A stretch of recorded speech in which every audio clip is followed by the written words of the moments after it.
सुनो सुनावा पाठ पढ़ावा, आओ बच्चों आओ बच्चों, सुनो सुनावा पाठ पढ़ावा। तो सुन के हुंदा पूरा याद सैंस पंजाबी अते हिसाब, ओ लगे अंग्रेजी भी प्यारी, हिंदी समाजिक पढ़ लो सारी। चंगियां गल्लां गीत भी गावा, सुनो सुनावा पाठ पढ़ावा, सुनो सुनावा पाठ पढ़ावा। दुआबा रेडियो।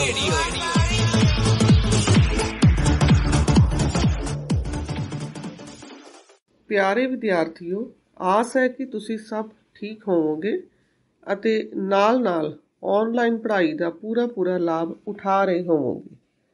ਅੱਜ ਅਸੀਂ 8ਵੀਂ ਜਮਾਤ ਦੇ ਪਾਠ 2 ਸੂਖਮ ਜੀਵ ਮਿੱਤਰ ਅਤੇ ਦੁਸ਼ਮਣ ਵਿੱਚੋਂ ਸੂਖਮ ਜੀਵਾਂ ਬਾਰੇ ਕੁਝ ਮਹੱਤਵਪੂਰਨ ਅਤੇ ਦਿਲਚਸਪ ਜਾਣਕਾਰੀ ਹਾਸਲ ਕਰਾਂਗੇ।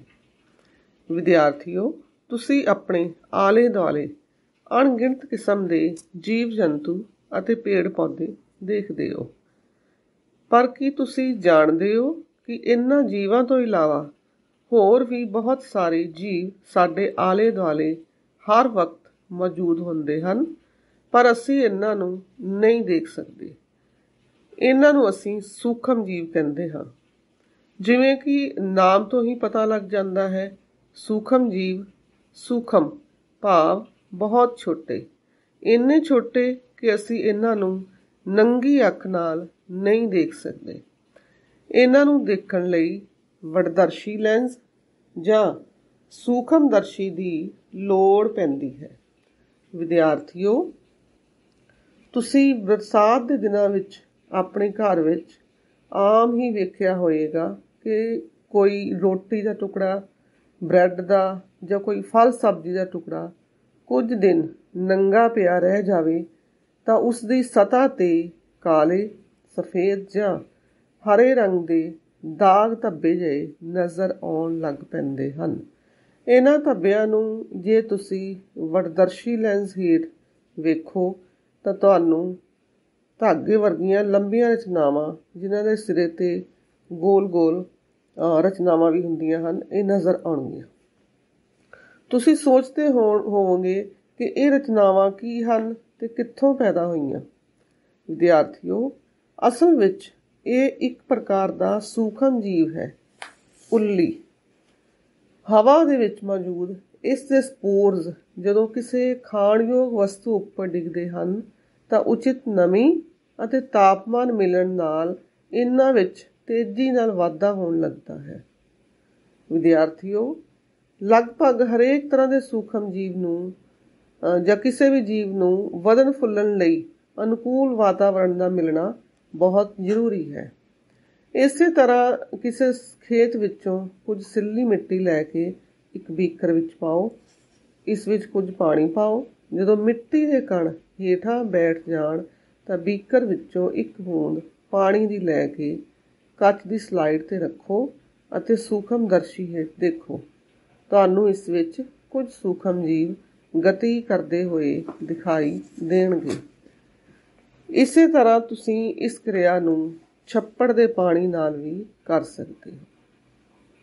ਇਹਨਾਂ ਸਭ ਤੋਂ ਸਾਨੂੰ ਇਹ ਤਾਂ ਪਤਾ ਲੱਗ ਗਿਆ ਹੈ ਕਿ ਸੂਖਮ ਜੀਵ ਹਰ ਵਕਤ ਸਾਡੇ ਆਲੇ ਦੁਆਲੇ ਦੀ ਹਵਾ, ਪਾਣੀ ਅਤੇ ਮਿੱਟੀ ਵਿੱਚ ਮੌਜੂਦ ਰਹਿੰਦੇ ਹਨ।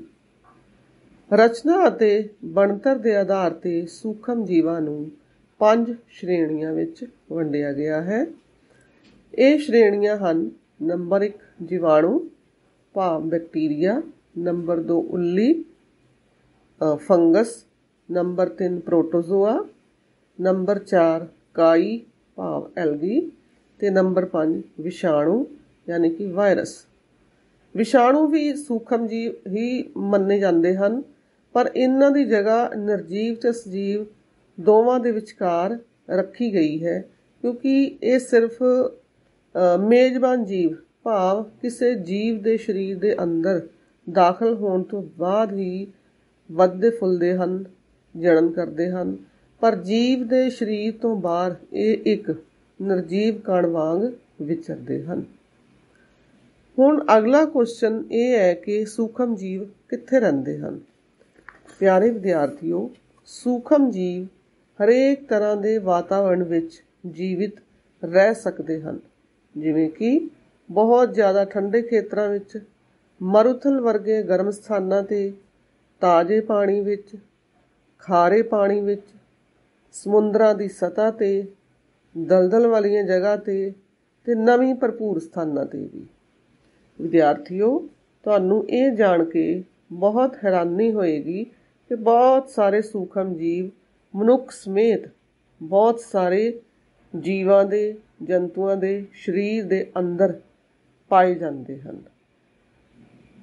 ਵਿਦਿਆਰਥੀਓ, ਕੁਝ ਸੂਖਮ ਜੀਵ ਇੱਕ ਸੈਲੀ ਹੁੰਦੇ ਹਨ, ਭਾਵ ਉਹਨਾਂ ਦਾ ਸਰੀਰ ਸਿਰਫ ਇੱਕ ਸੈੱਲ ਦਾ ਬਣਿਆ ਹੁੰਦਾ ਹੈ, ਜਿਵੇਂ ਕਿ ਅਮੀਬਾ, ਪੈਰਾਮੀਸ਼ੀਅਮ, ਕਲੇਮਾਈਡੋਮੋਨਸ, ਬੈਕਟੀਰੀਆ ਅਤੇ ਜੀਵਾਣੂ।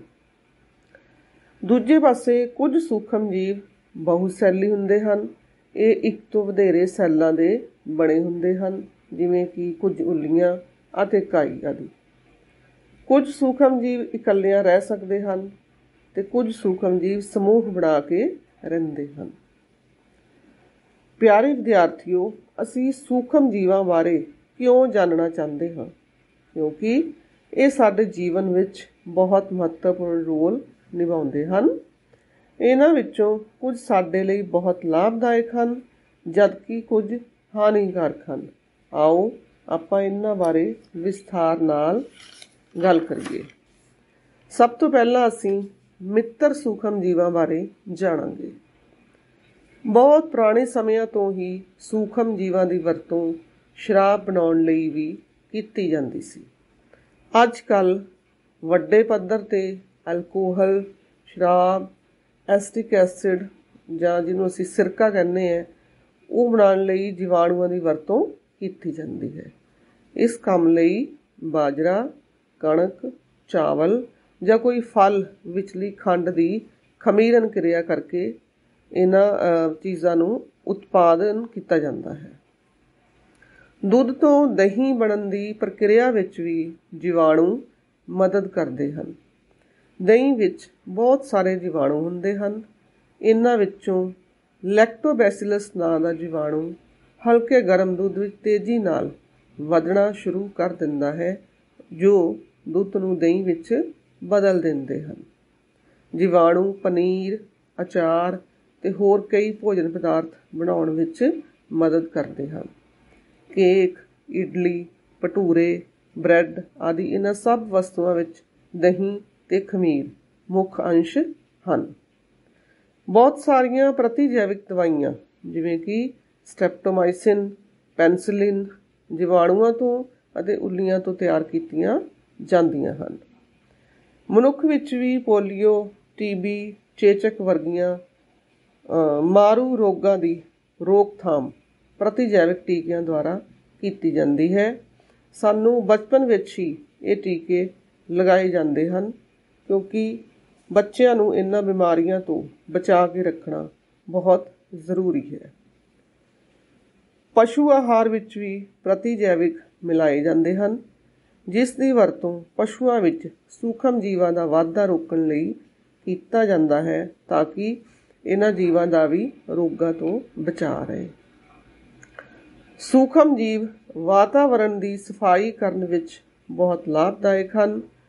ਜਦੋਂ ਕੋਈ ਵੀ ਪੌਦਾ ਜਾਂ ਜੰਤੂ ਮਰ ਜਾਂਦਾ ਹੈ ਤਾਂ ਮਿੱਟੀ ਵਿੱਚ ਮੌਜੂਦ ਜੀਵਾਣੂ ਅਤੇ ਉੱਲੀਆਂ ਉਸ ਜੀਵ ਜੰਤੂ ਦੀ ਰਹਿੰਦ ਖੂੰਹਦ ਵਿੱਚੋਂ ਫਾਲਤੂ ਪਦਾਰਥਾਂ ਦਾ ਅਪਘਟਨ ਕਰਕੇ ਉਹਨਾਂ ਨੂੰ ਸਰਲ ਯੌਗਿਕਾਂ ਦੇ ਵਿੱਚ ਬਦਲ ਦਿੰਦੇ ਹਨ।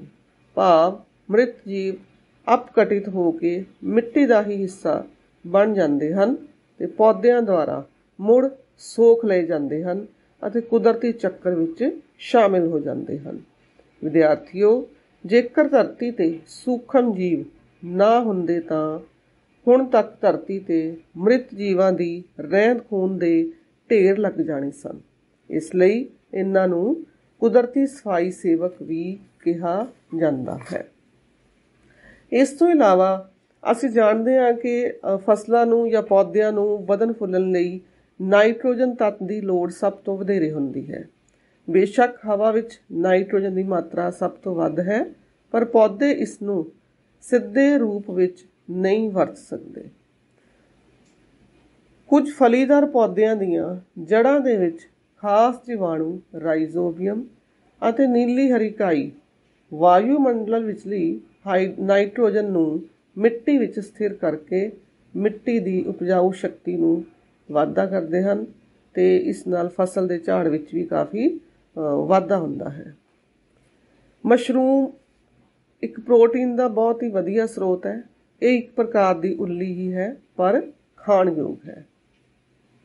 ਵਿਦਿਆਰਥੀਓ, ਇਸ ਤਰ੍ਹਾਂ ਅਸੀਂ ਜਾਣਿਆ ਕਿ ਸੂਖਮ ਜੀਵਾਂ ਦੇ ਸਾਨੂੰ ਅਣਗਿਣਤ ਲਾਭ ਹਨ, ਪਰ ਇਸ ਦੇ ਨਾਲ ਹੀ ਸਾਨੂੰ ਇਹਨਾਂ ਦੇ ਬਹੁਤ ਸਾਰੇ ਨੁਕਸਾਨ ਵੀ ਹਨ। ਆਓ ਅਸੀਂ ਹੁਣ ਇਹਨਾਂ ਬਾਰੇ ਕੁਝ ਗੱਲ ਕਰੀਏ। ਵਿਸ਼ਾਣੂ, ਉੱਲੀਆਂ, ਪ੍ਰੋਟੋਜ਼ੋਆ, ਜੀਵਾਣੂ, ਤਕਰੀਬਨ ਹਰ ਵਰਗ ਦੇ ਬਹੁਤ ਸਾਰੇ ਸੂਖਮ ਜੀਵ ਪੌਦਿਆਂ ਵਿੱਚ, ਜੰਤੂਆਂ ਵਿੱਚ ਅਤੇ ਮਨੁੱਖਾਂ ਵਿੱਚ ਕਈ ਤਰ੍ਹਾਂ ਦੀਆਂ ਬਿਮਾਰੀਆਂ ਦਾ ਕਾਰਨ ਬਣਦੇ ਹਨ, ਜਿਵੇਂ ਹੈਜਾ, TB, ਚਿਕਨ ਪੌਕਸ, ਮਲੇਰੀਆ। ਇਹ ਕਾਫੀ ਜਾਨਲੇਵਾ ਰੋਗ ਹਨ ਜਿਨ੍ਹਾਂ ਦਾ ਮੁੱਖ ਕਾਰਨ ਸੂਖਮ ਜੀਵ ਹੀ ਹਨ। ਇਸ ਤੋਂ ਆਮ ਬਿਮਾਰੀਆਂ ਕਾਮਨ ਫਲੂ, ਕਾਮਨ ਕੋਲਡ, ਇਹ ਵੀ ਆਮ ਬਿਮਾਰੀਆਂ ਨੇ, ਪਰ ਇਹਨਾਂ ਦਾ ਕਾਰਨ ਸੂਖਮ ਜੀਵ ਹੀ ਹੁੰਦੇ ਹਨ। ਸਭ ਤੋਂ ਖਾਸ ਗੱਲ, ਜਿਸ ਬਿਮਾਰੀ ਨੂੰ COVID-19 ਨੂੰ ਅਸੀਂ ਇਸ ਵਕਤ ਝੱਲ ਰਹੇ ਹਾਂ, ਉਹ ਵੀ ਇੱਕ ਵਿਸ਼ਾਣੂ ਕੋਰੋਨਾ ਵਾਇਰਸ ਦੀ ਹੀ ਦੇਣ ਹੈ। ਮਨੁੱਖ ਤੋਂ ਇਲਾਵਾ ਪੌਦਿਆਂ ਅਤੇ ਪਸ਼ੂਆਂ ਵਿੱਚ ਵੀ ਇਹ ਸੂਖਮ ਜੀਵ ਕਈ ਤਰ੍ਹਾਂ ਦੀਆਂ ਬਿਮਾਰੀਆਂ ਦਾ ਕਾਰਨ ਬਣਦੇ ਹਨ। ਕੁਝ ਸੂਖਮ ਜੀਵ ਭੋਜਨ ਨੂੰ ਨਸ਼ਟ ਕਰ ਦਿੰਦੇ ਹਨ, ਜਿਵੇਂ ਕੋਈ ਭੋਜਨ ਕੁਝ ਦਿਨ ਪਿਆ ਰਵੇ ਨੰਗਾ ਜਾਂ ਦੇਰ ਤੱਕ ਕੱਟਿਆ ਹੋਇਆ ਭੋਜਨ, ਅਤੇ ਉਹ ਖਾਣਯੋਗ ਨਹੀਂ ਰਹਿੰਦਾ, ਕਿਉਂਕਿ ਉਸ ਵਿੱਚ ਸੂਖਮ ਜੀਵ ਪੈਦਾ ਹੋ ਕੇ ਉਸਨੂੰ ਵਿਸ਼ਾਲਾ ਜਾਂ ਜ਼ਹਿਰੀਲਾ ਬਣਾ ਦਿੰਦੇ ਹਨ ਅਤੇ ਉਹ ਭੋਜਨ ਖਾਣਯੋਗ ਨਹੀਂ ਰਹਿੰਦਾ ਅਤੇ ਸਾਨੂੰ ਨੁਕਸਾਨ ਕਰ ਸਕਦਾ ਹੈ। ਇਸ ਤੋਂ ਇਲਾਵਾ ਕੱਪੜੇ ਅਤੇ ਸਾਡੇ ਚਮੜੇ ਦੀਆਂ ਵਸਤੂਆਂ ਨੂੰ ਵੀ ਸੂਖਮ ਜੀਵ ਨਸ਼ਟ ਕਰ ਦਿੰਦੇ ਹਨ। ਵਿਦਿਆਰਥੀਓ, ਅੱਜ ਦੇ ਲੈਕਚਰ ਤੋਂ ਅਸੀਂ ਕੀ ਸਿੱਖਿਆ? ਸੂਖਮ ਜੀਵ ਇੰਨੇ ਸੂਖਮ ਹੁੰਦੇ ਹਨ ਕਿ ਅਸੀਂ ਨੰਗੀ ਅੱਖ ਨਾਲ ਇਹਨਾਂ ਨੂੰ ਨਹੀਂ ਦੇਖ ਸਕਦੇ। ਸੂਖਮ ਜੀਵ ਹਵਾ, ਪਾਣੀ, ਪੇੜ ਪੌਦਿਆਂ, ਜੰਤੂਆਂ ਅਤੇ ਮਨੁੱਖ ਦੇ ਸਰੀਰ ਵਿੱਚ ਵੀ ਪਾਏ ਜਾਂਦੇ ਹਨ। ਇਹ ਅੱਤ ਦੀ ਠੰਡ ਜਾਂ ਅੱਤ ਦੀ ਗਰਮੀ ਜਾਂ ਕਿਸੇ ਵੀ ਤਰ੍ਹਾਂ ਦੇ ਪਾਣੀ ਜਾਂ ਕਿਸੇ ਵੀ ਤਰ੍ਹਾਂ ਦੀ ਥਾਂ 'ਤੇ, ਭਾਵ ਹਰ ਤਰ੍ਹਾਂ ਦੇ ਵਾਤਾਵਰਣ ਵਿੱਚ ਜਿਉਂਦੇ ਰਹਿ ਸਕਦੇ ਹਨ। ਇਹ ਇੱਕ ਸੈਲੀ ਵੀ ਹੋ ਸਕਦੇ ਹਨ ਅਤੇ ਬਹੁ ਸੈਲੀ ਵੀ ਹੋ ਸਕਦੇ ਹਨ। ਇਹਨਾਂ ਤੋਂ ਸਾਨੂੰ ਬਹੁਤ ਸਾਰੀਆਂ ਬਿਮਾਰੀਆਂ ਜਾਂ ਹੋਰ ਵੀ ਨੁਕਸਾਨ ਹੁੰਦੇ ਹਨ, ਪਰ ਕੁਝ ਸੂਖਮ ਜੀਵ ਸਾਡੇ ਲਈ ਲਾਹੇਵੰਦ ਵੀ ਹਨ। ਵਿਦਿਆਰਥੀਓ, ਆਸ ਹੈ ਕਿ ਤੁਸੀਂ ਇਸ ਲੈਕਚਰ ਤੋਂ ਕੁਝ ਨਾ ਕੁਝ ਜ਼ਰੂਰ ਸਿੱਖਿਆ ਹੋਵੇਗਾ। ਇਸ ਦੇ ਨਾਲ ਹੀ ਮੈਨੂੰ ਇਜਾਜ਼ਤ ਦਿਓ। Stay home, stay safe.